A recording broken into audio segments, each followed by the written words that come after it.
নমস্কাৰ বন্ধুসকল, পুনৰবাৰ স্বাগতম জনাইছোঁ আপোনালোকক আমাৰ এই চেনেল সৌৰভ বেম্বো ক্ৰাফ্টলৈ। বন্ধুসকল, আজিৰ এই ভিডিঅ'টোত মই এটা বাঁহৰ ফুল কেনেকৈ বনায় সেইটো আপোনালোকক দেখুৱাবলৈ গৈ আছোঁ। এতিয়া আপোনালোকে স্ক্ৰীনত দেখি থকা এই ফুল দুপা মই নিজ হাতেৰে বাঁহেৰে নিৰ্মাণ কৰি উলিয়াইছোঁ। এতিয়া আপোনালোকেও যদি এনেকুৱা ধৰণৰ ফুল নিজৰ ঘৰতে খুব সহজে বনাবলৈ শিকিব বিচাৰে, তেনেহ'লে এই ভিডিঅ'টো প্ৰথমৰ পৰা শেষলৈকে ভালদৰে মন দি চাব। তেতিয়া আপুনিও এনেকুৱা ধৰণৰ এপাহ ফুল নিজৰ ঘৰতে বনাব পাৰিব। এতিয়া ফুল বা বনাবৰ বাবে মই এনেধৰণৰ চেপেটা দুটুকুৰা বাঁহৰ টুকুৰা লৈ লৈছোঁ। আপোনালোকে নিশ্চয় দেখিছে। বন্ধুসকল, ফুলৰ পাহিবিলাক যিহেতু খুব কোমল আৰু পাতল হয়, গতিকে আমি এই বাঁহৰ টুকুৰাকেইটাকো সুন্দৰকৈ পাতল কৰি ল'ব লাগিব। গতিকে মই এই টুকুৰা দুটাক অলপ মাজতে ফালি দুটা পিচ কৰি ল'ম, যাতে ই খুব পাতল হৈ যায়, আৰু ইয়াক অলপমান চুচি আৰু অলপ পাতল কৰি ল'ম। বন্ধুসকল, এনেদৰে বাঁহবোৰ মাজতে ফালিবলৈ এটা ট্ৰিক আছে। প্ৰথমে যিসকলে ফালিব তেওঁলোকৰ হয়তো অকণমান অসুবিধা হ'ব, গতিকে আপোনালোকে অলপমান ভালদৰে লক্ষ্য কৰক, তেতিয়াই আপোনালোকে এই ট্ৰিকটো গম পাব। বন্ধুসকল, মই মোৰ এই চেনেলটোত বিভিন্ন ধৰণৰ বাঁহৰ বস্তু কেনেকৈ বনাব লাগে তাৰ ভিডিঅ'বিলাক দি থাকোঁ, বহুত আগৰ পৰা দি আছোঁ আৰু আপোনালোকে ভালো পাইছে। গতিকে যদি আপুনি আজি নতুনকৈ আহিছে, তেনেহ'লে আমাৰ এই চেনেলটো ছাবস্ক্ৰাইব কৰি কাষত থকা বেল আইকনটো দবাই অল কৰি ল'ব, যাতে আমাৰ আহিবলগীয়া নতুন ভিডিঅ'সমূহৰ ন'টিফিকেশ্যন আপোনালোকলৈ আটাইতকৈ আগেয়ে গৈ থাকে।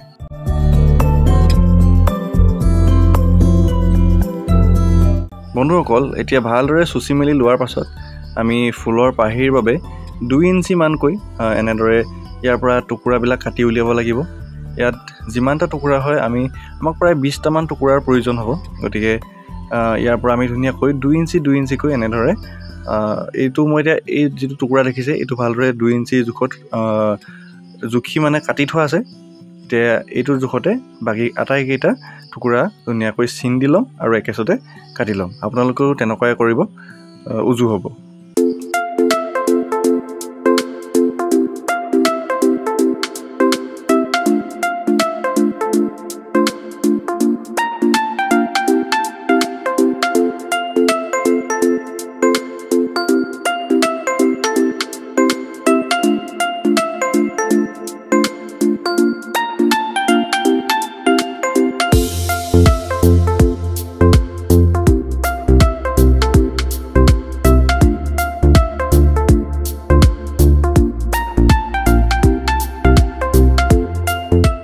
বন্ধুসকল, ফুলৰ পাহিটোৰ জোখত এই টুকুৰাকেইটা কাটি এটোৱাৰ পাছত এতিয়া আমি এই টুকুৰাকেইটাক ফুলৰ পাহিটোৰ আকাৰো দিব লাগিব, আৰু আকাৰ দিবৰ বাবে মই এডাল কাঠ পেঞ্চিল লৈছোঁ আৰু লৈ ধুনীয়াকৈ ইয়াত এটা ফুলৰ পাহি আঁকিবলৈ চেষ্টা কৰিছোঁ। ঠিক আছে, নিশ্চয় দেখিছে আপোনালোকে। এনেধৰণে এটা পাহি প্ৰথমে আঁকি লৈছোঁ, তাৰপাছত এনেদৰে কাটি উলিয়াই ল'ম, আৰু কাটি উলিওৱাৰ পাছত প্ৰথমটো পাহি বনাবৰ বাবে অকণমান আমাক সময় লাগে। ধুনীয়াকৈ আঁকিব লাগিব, তাৰপিছত কাটিব লাগিব। ঠিক আছে, তো এইটো প্ৰথমটো বনাই লোৱাৰ পাছত বাকীখিনি বনাবলৈ আমাৰ উজু হৈ পৰিব। সেইটো কেনেদৰে মই আপোনালোকক এইটো বনাই লৈ কৈ আছোঁ।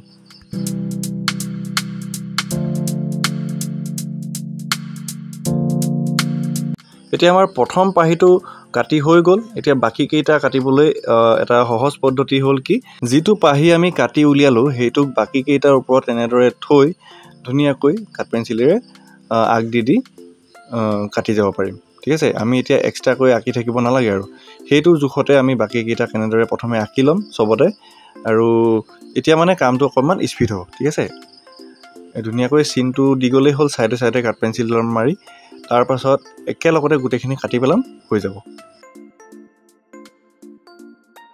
বন্ধুসকল, পাহিখিনি আমি কাটি ভালদৰে হৈ গ'ল। এতিয়া ধুনীয়াকৈ চিজ মাৰি অলপমান মিহি কৰি ল'ম। এনেদৰে আপোনাৰ ওচৰতো যদি চিজ পেপাৰ আছে ধুনীয়াকৈ মাৰি ল'ব আৰু অলপমান মিহি কৰি পেলাব।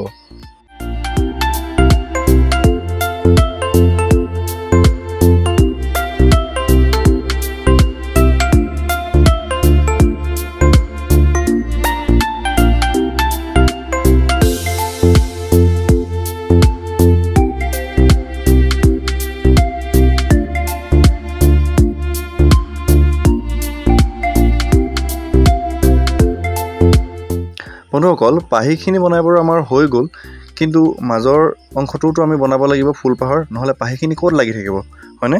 তো তাৰ বাবে মই এডোখৰ বেতৰ টুকুৰা লৈছোঁ এনেদৰে, আৰু বেতৰ টুকুৰাটো ওপৰটো মানে মূৰটো অকণমান আমি গোল নিচিনা কৰি ল'ম, মানে অৰ্ধ গোলক টাইপৰ কৰি ল'ম। আপোনালোকে চাওকচোন কিদৰে কৰিছোঁ।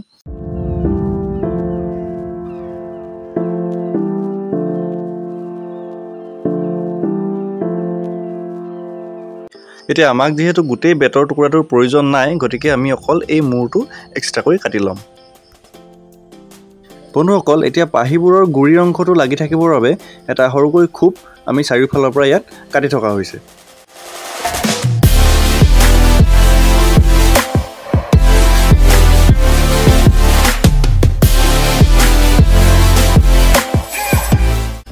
বন্ধুসকল, এতিয়া আমাৰ পাহিবোৰ লগোৱা টাইম আহি গ'ল।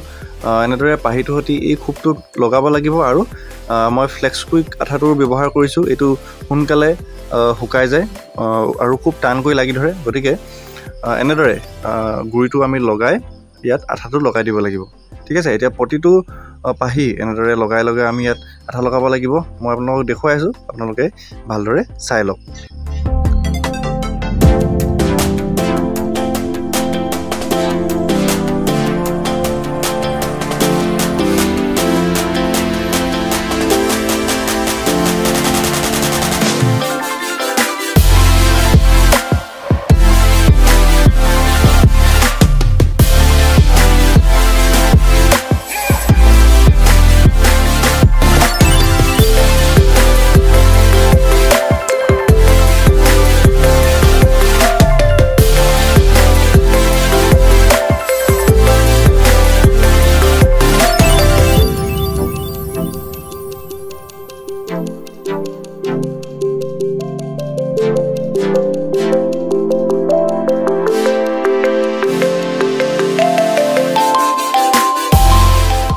তো গাইজ, ফুলপাহ বনাই বৰ্তমান সম্পূৰ্ণ হৈছে, আৰু ইয়াৰ কাম বহুতখিনি বাকী আছে বাৰু।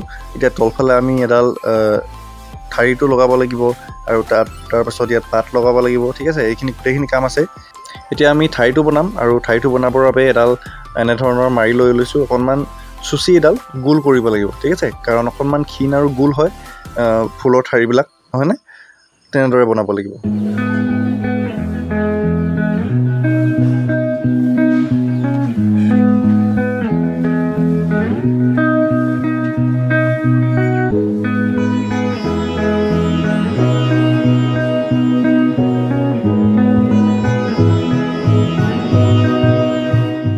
বন্ধুসকল, এতিয়া আমি ঠাৰিটো সোমাবৰ বাবে ফুলপাহৰ তলত এটা ফুটা কৰিছোঁ। ইয়াতে আমি ঠাৰিটো সোমাই দিম।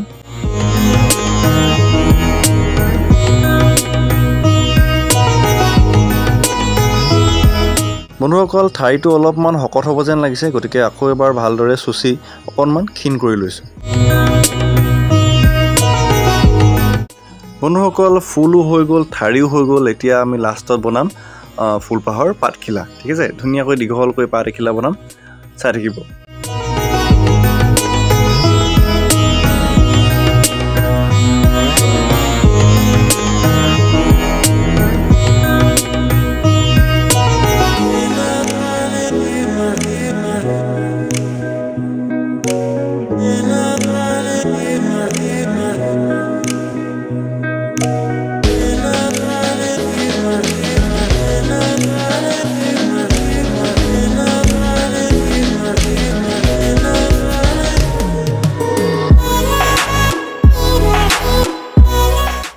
তো গাইজ, হৈ গ'ল ফুল বনাই। ইয়াত মাত্ৰ এতিয়া আমি বাৰ্নিছ কৰিবলৈ বাকী আছে। পাতকেইখিলা লগাই দিয়াৰ পাছত ফুলপাহৰ যিটো সৌন্দৰ্য সেইটো বহুতখিনি বাঢ়ি গ'ল, নহয়নে?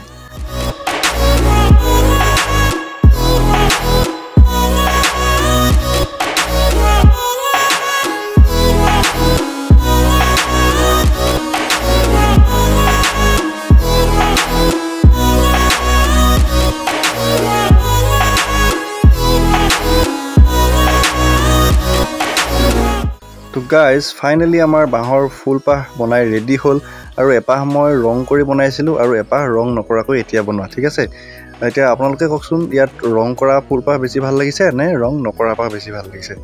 আপোনালোকে মোক কমেণ্ট কৰি জনাব, আৰু কেনেকুৱা পালে সেইটো এটা জনাব আৰু এনেকুৱা ধৰণৰ বাঁহৰ ফুল আপোনালোকে আগতে দেখিছিলেনে ক'ৰবাত মোক ধুনীয়াকৈ কমেণ্ট কৰি জনাই দিব আশা কৰোঁ আপোনালোকেও নিজৰ ঘৰত এপাহ বাঁহৰ ফুল বনাবলৈ চেষ্টা কৰিব আৰু যদি বনাব পাৰে আপোনালোকে মোক ইনষ্টাগ্ৰামত টেগ কৰিব পাৰে ইয়াতে মোৰ আইডিটো আহি আছে এইটো চাওক সৌৰভনাথ 10 বুলি আছে ঠিক আছে ধুনীয়াকৈ টেগ কৰি দিব আৰু যদি ভিডিঅ'টো চাই ভাল পালে তেনেহ'লে এটা লাইক কৰি দিব শ্বেয়াৰ কৰি দিব এটা মৰম লগা কমেণ্ট কৰি জনাব কেনেকুৱা পালে আৰু চেনেলটো ছাবস্ক্ৰাইব কৰি কাষত থকা বেল আইকনটো দবাই অল কৰি দিব যাতে আমাৰ আহিবলগীয়া প্ৰত্যেকটো নতুন নতুন ভিডিঅ' নটিফিকেশ্যন আপোনালোকলৈ আটাইতকৈ আগেই গৈ থাকে তো আজিলৈ ইমানেই বাই বাই